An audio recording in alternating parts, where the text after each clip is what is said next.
Hi and welcome back to Matrix Moments. This is Saloni, and in today's episode we're going to be talking about operator VCs versus investor VCs.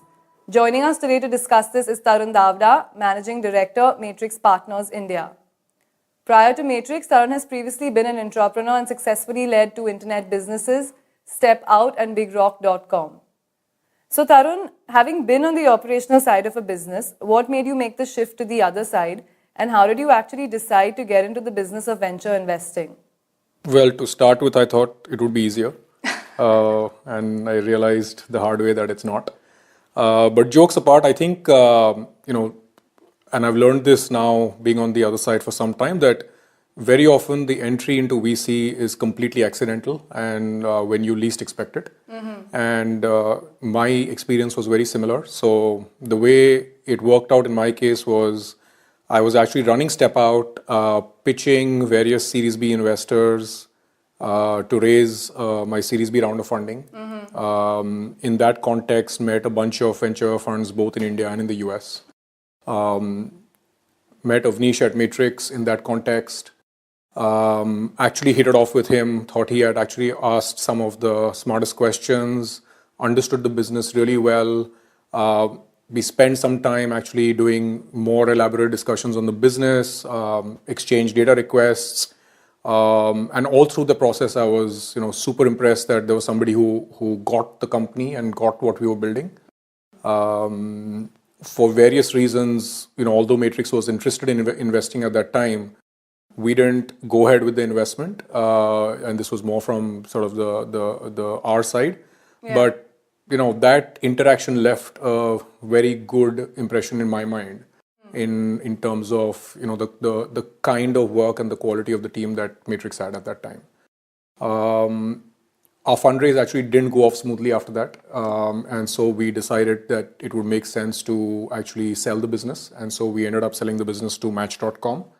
Avnish and I continue to stay in touch, and at some point he said, "Hey, what are you thinking about next? And is this something that you'd like to explore?" I had no idea what venture was. I can't, claim to say that I have any better idea today. Maybe a little bit more, but it just kind of, was. Listen, we've enjoyed the conversations. We think, and this was back in 2012. There were very, very few people who had got some experience on the operating side and sort of, early days of venture of startups in India. And so I was very hesitant initially. But the pure bet I took was on the people. I had great discussions with Avnish and the rest of the team at Matrix. I felt I didn't have any sort of burning desire or any burning idea at that time. And so I said, okay, let me give this a shot and see if it works. So it actually started, that's how the journey started. My learning over time at Matrix has been that you start enjoying the venture business when you're in business with some quality founders. Otherwise, the business can get very dull and, seem like a treadmill. And so, I've been fortunate to have worked with some great founders, and that's how I got it. So there's a lot of talk around the term operator turned VCs and the pros and cons that are actually tied to this. In Silicon Valley, we have Kleiner Perkins and A16Z that are classic examples of successful operator VCs. What is your view on this? And do you think that being an operator in your past life significantly helps in this business? So I don't think there's any sort of, single formula for success in any business, and venture is just, one other business. I think there are enough archetypes on both sides of what it takes to, be a successful investor. If I look at sort of, the operator VC archetype, you mentioned Kleiner and Andreessen in the US. There's a bunch of others. If you look at first round, I think, some of the senior partners in the team are ex-entrepreneurs. If you look closer back home, obviously Avnish was an entrepreneur, successfully built and sold Bazi to eBay. Suvir from Nexus was also with him as a co-founder. Bejul from Lightspeed, from what I know, ran a couple of companies. Shailendra from Sequoia, K. Ganesh from Growth Story, a couple of the partners at Prime Ventures. Right. So I think there's examples of successful entrepreneur or operator VCs in India. On the flip side, I think there's enough examples of successful non-operator VCs. People who've come from a more consulting or financial services / banking background. And so if you look at Mike Moritz or John Doerr or Bill Gurley in the US, all of these are extremely successful investors, but haven't really built or run companies themselves.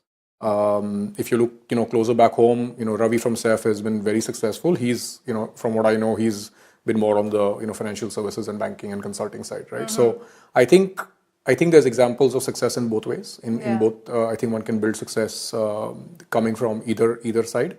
I think the way I think about it is that there are multiple formulas for success.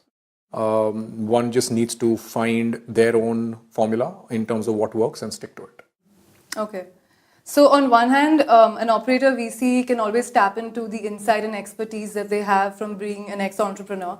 And on the other hand, there's always the risk of, slipping back into operator mode and trying to micromanage and get over-involved with your startup and founder. So have you ever been in a situation like this where you've had to hold yourself back so as to not be backseat driving with your founder, or it's not actually been like that for you? So look, I think let me start with the what I think are some advantages of operator VCs, right? One is, I think by definition you tend to have a little bit more empathy because you've been in that position, you've seen what it's like to run a company, you've seen what it's like to go through all the difficult times that an entrepreneur faces. Entrepreneur has all the eggs in one basket, and so you've been through that journey. So there's a lot of humility and respect for the journey that any founder is going through, whether things are going well or whether things are not going so well. There's a lot of empathy, and so I think I think that is definitely one advantage. The second is more obvious, which is you've got a bunch of experiences that you've been through as an operator, and a lot of mistakes that you've made, and you can pass on some of those learnings to founders, especially in the business that we are in, which is early stage venture. A large number of founders that we back are sort of either running their first gig or are very young, and literally this is their first sort of attempt at something professional, right? Young graduates who are starting out, and so definitely there's a lot more that one can help in, whether in terms of strategic direction, how to think about a particular issue, hiring, and a bunch of other things. So I think those are all the advantages. What are the pitfalls? And I think this is where Avnish, when I had joined, was very, very helpful, because he had been through some version of the journey himself. And what he had told me, I still remember. And I would say I would broadly categorize that in 3 buckets. The first, and I can't say that I've avoided all those pitfalls, but I've tried to be cognizant of them, and I've tried to check myself when I've felt that I'm, getting drawn into one of those pitfalls. The first one was backing ideas and not backing people.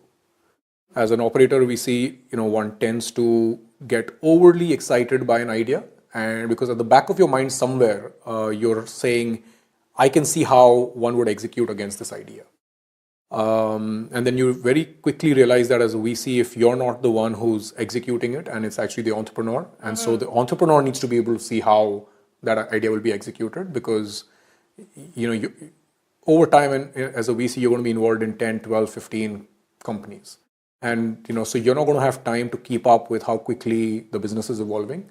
And you're not going to have time to, keep up with, every minute detail. You're not going to be hiring the team. You're not going to be setting, strategy, weekly tactics, stuff like that. And so you quickly realize that even though the idea makes a lot of sense, you probably backed yourself and didn't back the person who was going to be running it.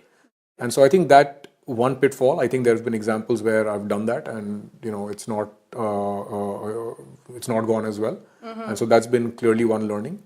The second one is that there is a bias early on. I think I feel that less today, but in the early days, there is a bias to get too involved. And I think that comes with, different set of sort of issues, right? The first is that one of the biggest advantages that you have as a VC is that you're able to, stay away from the day-to-day detail, and that gives you a lot of perspective by observing things from a distance. You tend to be less emotionally involved. You tend to be less sort of involved in the day-to-day minutiae of what's happening, and by definition, that gives you a little bit more sort of broader perspective of where things are going. You tend to lose that if you get too involved. The second is that the best founders just don't like it. They just want you to stay away. You've put your faith in them. You've backed them for all their positives and negatives, and they expect you to then trust them in building the company the way they would want it to be built.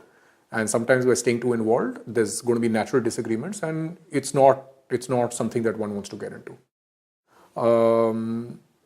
So I think the way we had solved that at Matrix, I still remember when I joined, Avnish was very clear in the first 12 months. He said, no portfolio work until you've spent at least 12 months sourcing yourself. Okay. And so I remember for the first maybe 9-12 months, I didn't attend a single portfolio meeting.